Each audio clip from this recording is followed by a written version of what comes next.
Às vezes, no caminho para a saúde mental, nos encontramos diante de muitos obstáculos. E olhando bem as direções que podemos seguir, ficamos confusos para onde ir.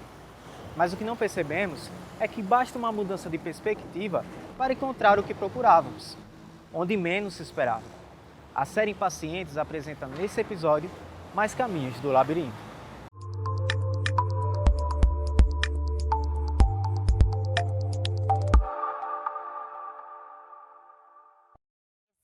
Eu tenho ansiedade e síndrome do pânico e fobia social. E aí foi algo que eu desenvolvi antes de começar a trabalhar com internet, mas que se amplificou de uma forma bizarra trabalhando com internet. Essa relação, ela contribuiu com certeza, né, para um agravamento do meu diagnóstico, né, da minha situação, porque era um relacionamento tóxico, né, era um relacionamento abusivo. Eu não tinha consciência disso, né, até o fim. Quando falamos sobre os transtornos mentais, recordamos do autocuidado e a rede de apoio como primeiras ferramentas para o enfrentamento dos seus sintomas. Ambas estão na forma de como nos relacionamos, seja com o próximo ou consigo mesmo. Uma pessoa que ela está começando a desenvolver algum tipo de transtorno, ou até o próprio comportamento suicida, vai ser um movimento, às vezes, de se isolar. Porque ela está achando que algo está muito acontecendo com ela, então ela pode ser um peso para as pessoas, ou pode ter ali um comportamento bem irritadiço, então ela está bem reativa, então as próprias pessoas já estão se afastando, porque não dá para conversar com tal pessoa, porque olha como ela está problemática, olha como ela está buscando conflitos do nada, e é muito desafiador para as pessoas entenderem que ali naquele momento é um sofrimento, é um sintoma falando, não é aquela pessoa. Eu ouço sempre, quase todos os dias, você tem que tomar um remedinho. Tipo, tá bem hoje? E aí?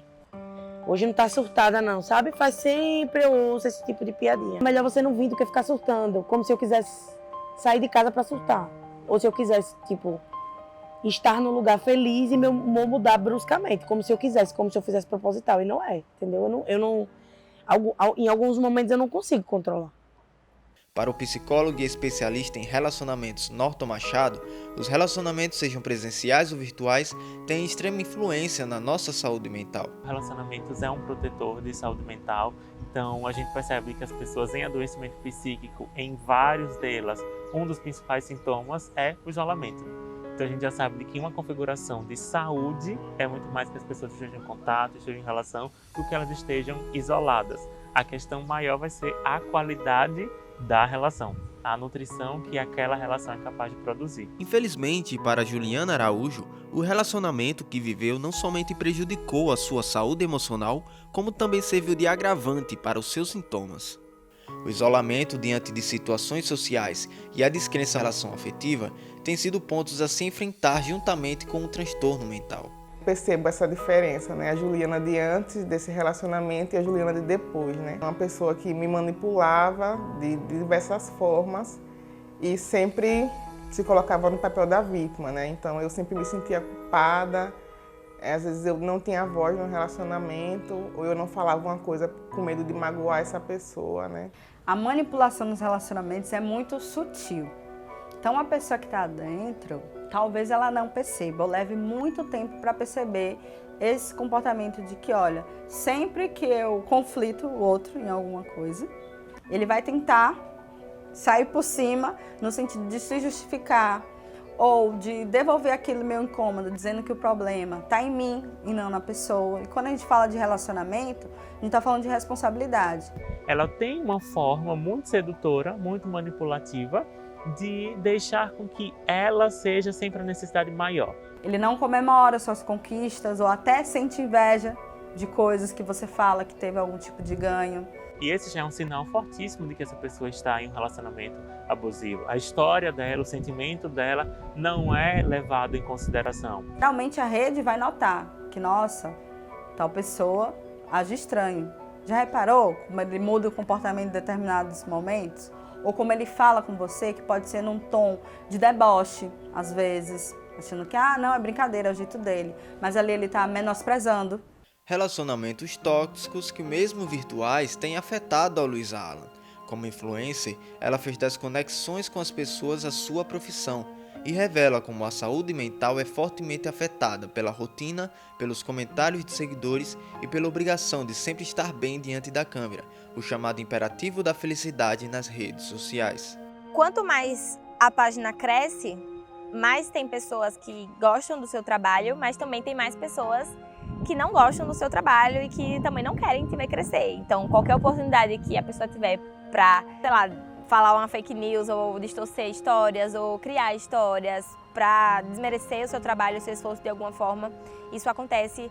E para além disso, hate, então uma coisa que quanto mais eu cresço, mais eu tenho que lidar. As relações vivenciadas nas redes sociais não são muito diferentes das vividas fora das telas. O risco da comparação e de se estar em constante conexão com vínculos tóxicos é uma questão a se ter cautela. A rede social, mesmo que a gente não fale que, nossa, cada um precisa seguir a sua vida, mas tem ali um subliminar de comparação. Como é que tá a vida de fulano? Nossa, 4h30 da manhã, fulano já foi para academia, já voltou, já tomou café, já está no trabalho. Então isso causa de que, por que eu não consigo fazer isso? A gente esquece de que a internet é uma fábrica de fantasias. Então qualquer coisa que eu quiser postar, eu posso. Nada me impede. E não tem esse conceito do que é verdade. E aí onde é que a gente se perde? É primeiro, achar de que tudo que acontece na rede social é real, essa confusão do virtual e do real, e de que as coisas de fato durem tanto quanto na rede social. Porque às vezes foi só naqueles 15 segundos de capturar e de jogar no Stories. O restante a gente já não sabe. Comparações que antes mesmo das redes sociais existiam para Luísa Alan. Antes de seu diagnóstico para os transtornos mentais, Luísa já sofreu sintomas de outro tipo de transtorno, o alimentar. Com anorexia, pesando 41 quilos, em estado de desnutrição, completamente, assim, fora do meu eixo, psicologicamente, mas ainda não tinha tido nenhuma crise de ansiedade, nenhum ataque de pânico. Mas eu já sabia ali que eu precisava de uma ajuda, porque o fato de eu estar tendo distorção de imagem, de eu não estar me aceitando, de ter problema de autoestima, de me afastar socialmente dos meus amigos, porque estar socialmente amigos era sinônimo de estar me alimentando e eu tinha que seguir aquela dieta restrita ali. Eu já percebi que minha mente não estava saudável, eu estava doente psicologicamente. E aí é muito comum que as pessoas escorreguem no buraco da comparação, esquecendo de que nada daquilo é real ou que é real o tempo inteiro. Ainda assim, é nas redes sociais que Luísa também encontra sua rede de apoio, a partir da conexão emocional com os seus seguidores. Deixo claro de que não estou bem, eu não sou de fingir, não consigo fingir, sempre sou muito transparente. E as pessoas que me seguem entendem isso e levam tranquilo. Toda vez que eu tô triste, eles me mandam várias fotos dos próprios animais de estimação, ou de uma bebê pequena, da prima, da filha, da sobrinha, porque sabe que é algo que me faz bem. Tipo, ela tá mal, amanhã ela tá bem, ou não, mas tá tudo certo, sabe? A rede de apoio que encontramos através dos relacionamentos se torna um caminho essencial para a saída do labirinto que é o transtorno mental. Por isso, é preciso ter certeza de quem te acompanha durante o processo. A relação onde a gente aprende a como estar nela, e é importante que a gente aprenda a se livrar dela. Os relacionamentos abusivos não são só dos pares amorosos, mas também podem ser de um par na família, mas também pode ser dentro de uma religião, mas também pode ser num trabalho. Então a gente vai aprendendo sobre como se manter nesses lugares e também como sair deles. Se eu tô aqui, o outro tá cá, e só eu fico buscando coisas para que nutra esse relacionamento, para que ele vá adiante, tem alguma coisa acontecendo, já é um sinal. Eu sou responsável pela minha parte, mas você também é responsável pela parte, né? Que é o encontro, a relação. A gente vai percebendo do ponto, enquanto uma relação ela pode ser nutritiva, ela pode favorecer o nosso crescimento, mas também como essas relações elas podem ser destrutivas. E acredito que um primeiro ponto é essa dúvida. A dúvida de, será que está vivendo um relacionamento abusivo ou não? Porque quando a pessoa está em um local de dúvida, tem muito mais chance de realmente ela já estar. Porque o relacionamento saudável não necessariamente gera uma dúvida de que está sendo saudável. Daí até hoje eu estou nesse processo, né, de me curar desse relacionamento, que realmente foi muito difícil, obviamente de forma gradativa. Eu percebi que a minha capacidade de socializar ficou muito limitada, né? Eu tenho muita dificuldade realmente de me relacionar com as pessoas, de começar uma amizade ou qualquer coisa do tipo, né? Ainda que os relacionamentos sejam vistos com insegurança por algumas pessoas com transtorno mental, para Norton, a realidade se mostra bem diferente. Além de um transtorno mental, seja ele um transtorno de humor, seja ele um transtorno de personalidade, ela também vai ser uma característica do sujeito. Ela não é a personificação do transtorno. Então, a pessoa que tem um transtorno de humor, ela continua sendo uma pessoa. Ela continua tendo outros traços para poder continuar se relacionando ou não. Então, não necessariamente o transtorno de humor vai ser um impeditivo ou vai ser um aditivo para relacionamento. Se você passar mal, essas pessoas vão ter que te ajudar, né? Então, você vai querer atrapalhar, e já vem essa questão também do, será que de fato eu tô atrapalhando? Não, não tô, são os meus amigos. A amizade é para isso também, mas aí, enfim. Minha cunhada é psicóloga, minha irmã é borderline. E eu fiquei olhando para aquilo. Eu tava conversando com minha cunhada essa semana sobre isso. Tipo assim, como você conseguiu lidar com isso dela? Que amor é esse? Que fez você lidar com ela e com o transtorno. E ela fala, velho, quando a gente ama, a gente, tipo, suporta. Eu acredito que seria possível se eu achasse alguém que não olhasse para os meus sintomas, que olhasse para mim, tá ligado? E essa é a principal importância dos relacionamentos, servir de apoio nos momentos mais difíceis. Então, eu acho muito bacana a rede de apoio nesse sentido. De que, não, eu vou atrás de uma psicóloga para você, eu vou atrás de um psiquiatra, a gente vai. Ou então, não, vamos lá no CAPS, através do SUS, para você se vincular. E lá no CAPS você pode ter um cuidado, ou no ambulatório, ou no posto de saúde. Primeiro, quais são os modelos que ela teve de relacionamento, o que ela foi aprendendo sobre o amor, sobre limites, porque isso é um conceito também que começa muito de casa, e o quanto que isso é um sistema protetor de saúde mental, porque a gente já percebe que desde que a gente nasce para estar em relação. Além da relação com o próximo, não devemos esquecer também da relação consigo mesmo, como o melhor caminho do tratamento.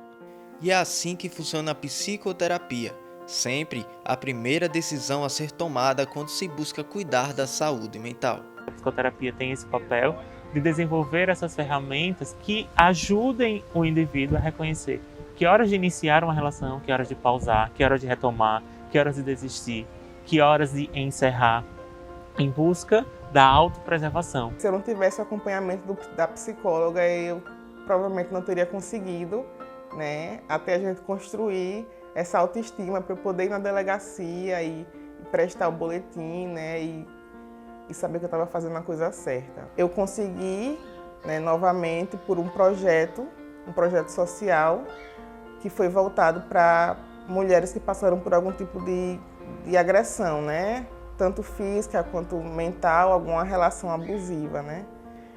Então, sem o acompanhamento, com certeza eu não teria conseguido. Assim, devo muito a ela que estava comigo nesse processo.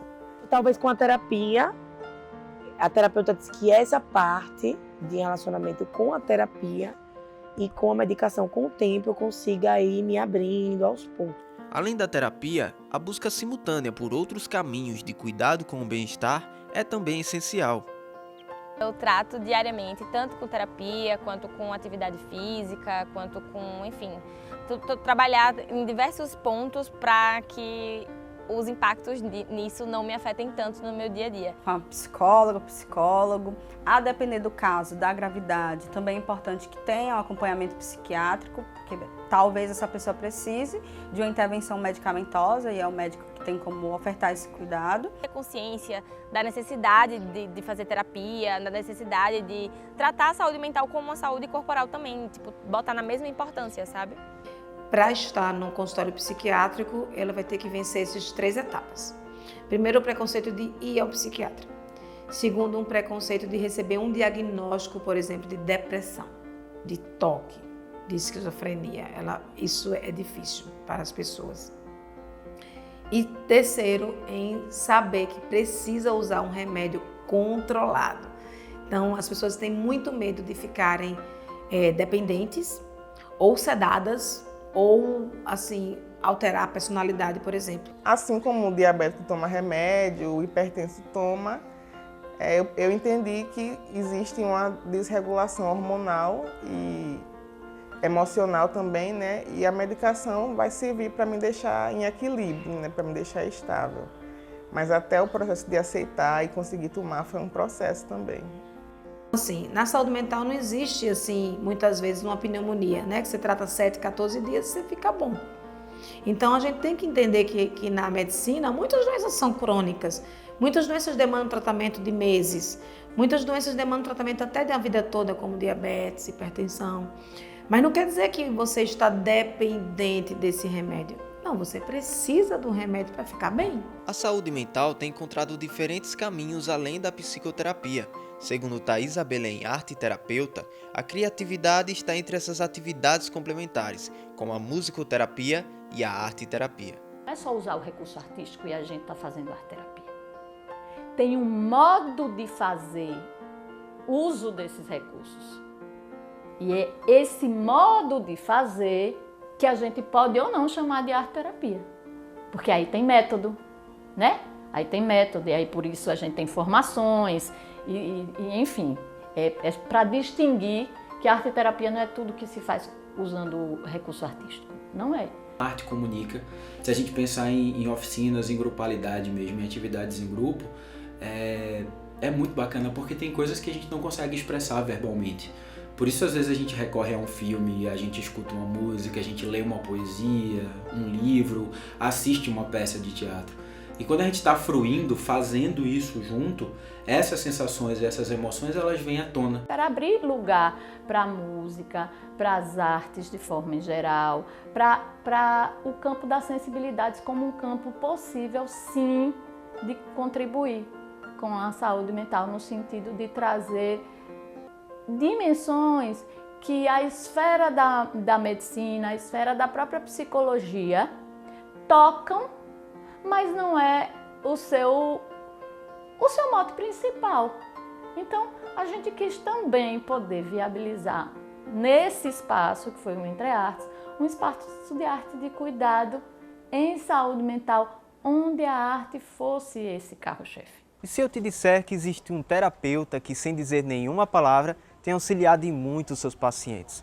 O legal, ele já tem 1 ano de serviço e tem auxiliado mais de 300 pessoas. Um grande aliado para caminhadas de terapia. Mas atenção, ele cobra por hora e a única coisa que ele aceita é um pouco de carinho. O Legal faz parte do projeto de ecoterapia fornecido pelo Batalhão da Restauração e tem ajudado principalmente crianças com necessidades especiais. Segundo Tânata Oliveira, a atividade também beneficia pessoas que possuem algum tipo de transtorno mental, como depressão ou ansiedade, e tem auxiliado no desenvolvimento físico e neurológico dos praticantes. A ecoterapia é uma terapia muito completa, né, que envolve muitos benefícios e é eficaz em diversos âmbitos na vida das pessoas que estão inseridas aqui nesse projeto, como por exemplo, pessoa com deficiência e ou alguma necessidade especial pode fazer a ecoterapia, como por exemplo, autismo, síndrome de Down, paralisia cerebral, esclerose múltipla.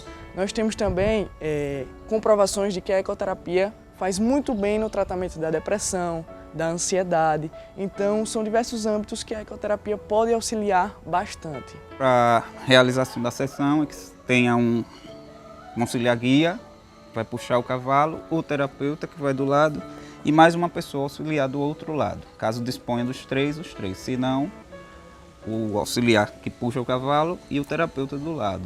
Caso seja necessário, uma criança que ainda não tenha controle de tronco, se faz necessário que a gente faça uma montaria dupla, ou seja, o terapeuta monta junto com a criança.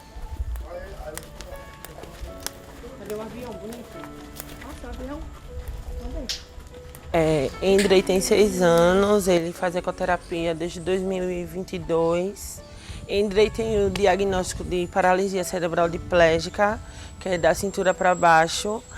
E esse projeto aqui ajuda bastante meu filho na parte motora dele, que é o que ele precisa. Sempre orientando, acompanhando, dando uma calmaria a ele, fazendo com que ele exerça todas as atividades e cada vez mais sua evolução. Eu espero que esse projeto expanda mais, porque ajuda muitas crianças, como o meu filho, né? Criança com autismo e tudo. E eu só tenho a agradecer. Graças a Deus, meu filho está melhorando, progredindo bastante. E aqui voltamos para o lugar de início desse episódio. Um lugar que muitas vezes é associado à desesperança, foi transformado totalmente em uma nova perspectiva. Estar embaixo da ponte deixou de representar o fim da linha para as pessoas e se tornou local para a construção de novas pontes. Além do vigor mental, o movimento e o vigor físico fazem grande diferença para a nossa saúde mental, dando um nocaute em qualquer desânimo. Um lugar onde a arte, o esporte e a cultura se encontram para a criação de jovens cidadãos. Segundo Walter Duarte, criador da instituição Punhos de Ouro, sua intenção nunca foi criar somente o atleta, mas investir na construção do ser. Ela surgiu nesse pensamento e nós demos continuidade quando fundamos o Centro Cultural, Artístico e Esportivo Punho de Ouro, que nada mais é uma união de esforços entre esporte, educação, cultura e arte, visando a formação do ser. Antes de mais nada, nós começamos a trabalhar a cabeça desses garotos e mostrando a ele a potencialidade que ele tem dentro dele, que ele pode se tornar um cidadão, uma cidadã, alguém que pode contribuir de forma efetiva para o nosso estado e o nosso país, porque eles têm lutado a nível internacional também. Segundo Ana Raquel, o exercício físico é um dos principais meios de cuidado da saúde mental. Precisa psicoterapia, precisa medicação, precisa atividade física. O exercício físico é comprovadamente eficaz no tratamento de várias doenças mentais, como por exemplo depressão e ansiedade. Ele é um remédio para certos adoecimentos. E eu posso dizer que o boxe salvou minha vida. O esporte é importante, né, para todos nós. Eu acho o esporte uma atividade física legal, que você trabalhar seu físico e sua mente também. O conceito de saúde ao longo dos anos foi modificado pela Organização Mundial da Saúde, a OMS. Em 1999, a organização adicionou ao conceito definido como bem-estar completo físico, mental e social, o bem-estar espiritual. Segundo Grécia Amaral, psicóloga e pesquisadora da relação entre espiritualidade e saúde mental, religiosidade e espiritualidade são coisas distintas, e o novo conceito da OMS é um assunto bastante discutido em pesquisas da área. Enquanto psicólogo, psiquiatra, profissionais de saúde, eles podem, por exemplo, indicar a questão da prescrição médica, a prescrição da psicoterapia também para ajudar como complemento do tratamento, e também pode sim indicar a busca da espiritualidade para os seus pacientes. Muito cuidado com as pegadinhas da mente. Eu falo sempre, a mente tem o nome de mente porque ela mente pra gente. Então a gente vai traçar planos para que essa pessoa também esteja ligada à comunidade religiosa, se ela tiver uma fé, então voltar para esse espaço, se estiver fazendo sentido para ela. A busca da espiritualidade é quando você está buscando o transcendente, não é especificamente Deus, pode ser Deus, mas pode ser a luz, pode ser o céu, as estrelas, o sol, no que a pessoa realmente procura. Ela é de suma importância, porque em alguns países já existe, inclusive aqui no Brasil, muitas pesquisas científicas que comprovam que esse complemento, essa relação da saúde mental com a espiritualidade, ela consegue ter efeitos positivos na saúde, tanto física, inclusive, como na saúde mental. Então, tem uma religião, eu não tenho uma religião, mas eu tenho uma crença. Eu sei que eu não sou um corpo vagando no espaço, não sou só isso, né? Eu sou mais do que isso, eu não estou sozinho. Então, essa sensação de pertencimento faz muito bem aos nossos neurônios e à nossa saúde mental. Reforça que a ausência da religiosidade, Grace também reforça que a ausência da Fala que muitas pessoas vivem dizendo que problema de saúde mental é falta de Deus, depressão é falta de Deus, ansiedade é falta de Deus. Eu sempre entendo essa fala como ela absurda, né? Todas as vezes que eu tenho a oportunidade de conversar com um pastor, com um padre ou qualquer outro tipo de líder religioso, um pai de santo, um sheik, a gente sempre explica que uma coisa não tem absolutamente nada a ver com a outra. Né? Porque a falta de Deus ou a espiritualidade é algo individual, é algo subjetivo, inclusive. Então a gente não tem como afirmar isso, não existe comprovação científica, né, em relação a isso. E se a gente parar para pensar, e as pessoas que são ateus, né? E são pessoas que estão muito bem, às vezes, né? Muito bem, obrigada. E por que elas não têm Deus, né? Não cultuam a Deus? e porque mesmo assim seria isso correto, essa história de falta de Deus. O conselho, inclusive, que eu dou aos líderes religiosos nesse momento é que, por favor, não repitam, não reproduzam essa fala, que ela é absurda. Inclusive, pessoas podem chegar a cometer suicídio por essa fala irresponsável que, infelizmente, alguns líderes religiosos conseguem reproduzir. Uma atividade tem destaque na procura para a união do melhor dos três mundos, físico, mental e espiritual. Com o auxílio da técnica de meditação, o yoga incrementa movimento, flexibilidade e aprimoramento físico, como explica a instrutora Manu Andrade. Os profissionais, psicólogos, psiquiatras, enfim, indicam a prática de yoga como benefício nesses tratamentos justamente por isso. Porque o yoga é um convite em que a gente esteja no momento presente, em que a gente possa silenciar tudo que está à nossa volta e trazer esse olhar para dentro. Trabalhos que mostram os benefícios da meditação, da yoga e da prática de gratidão na saúde mental das pessoas. A gente já tem demonstrações de trabalhos que mostram, por exemplo, a prática de atenção plena, né, ou mindfulness, que é um tipo de meditação com atenção plena, o quanto isso muda a conformação cerebral. O que me fez procurar yoga mais foi uma questão de encontrar a presença, porque estar no agora é um desafio para todo mundo, porque quando a gente está muito pensando no passado, pode dar depressão. Se você pensa muito no futuro, pode dar ansiedade. Aí eu já trabalho isso na terapia e eu procurei uma forma de trabalhar meu corpo para estar no presente. O yoga é uma das atividades PICs, a abreviação de Práticas Integrativas e Complementares. Essas atividades consistem em serviços terapêuticos que atualmente são fornecidos de forma gratuita e integral pelo Sistema Único de Saúde, o SUS. Nem todas as terapias complementares elas têm comprovação científica, mas não quer dizer que elas não podem fazer bem. Quer dizer que elas vão fazer mal? Não. Né? Depende de cada pessoa. Tem pessoas que sentem-se bem, sim, com aromaterapia, com reiki e outras terapias complementares. Eu tento de todas as formas. Óleos essenciais, meditação, reiki, ho'oponopono, o que eu puder fazer para, voltar, sair do sintoma e voltar à Luana, eu faço todos os dias. Aquilo faz ela se sentir bem. A gente ainda não tem comprovação científica, porém, empiricamente, ou seja, na prática, com as pessoas, muitas se beneficiam, né? Então, eu acho que é válido. Para alguns, a prática do yoga associada à meditação trouxe resultados relevantes no equilíbrio mental e no autoconhecimento em sua vida. Situação vivida por Eric Santana, que há 15 anos faz terapia e tem encontrado no yoga um complemento para o seu bem-estar. Principalmente na respiração e na concentração para fazer pequenas tarefas diárias, porque a gente precisa estar focado.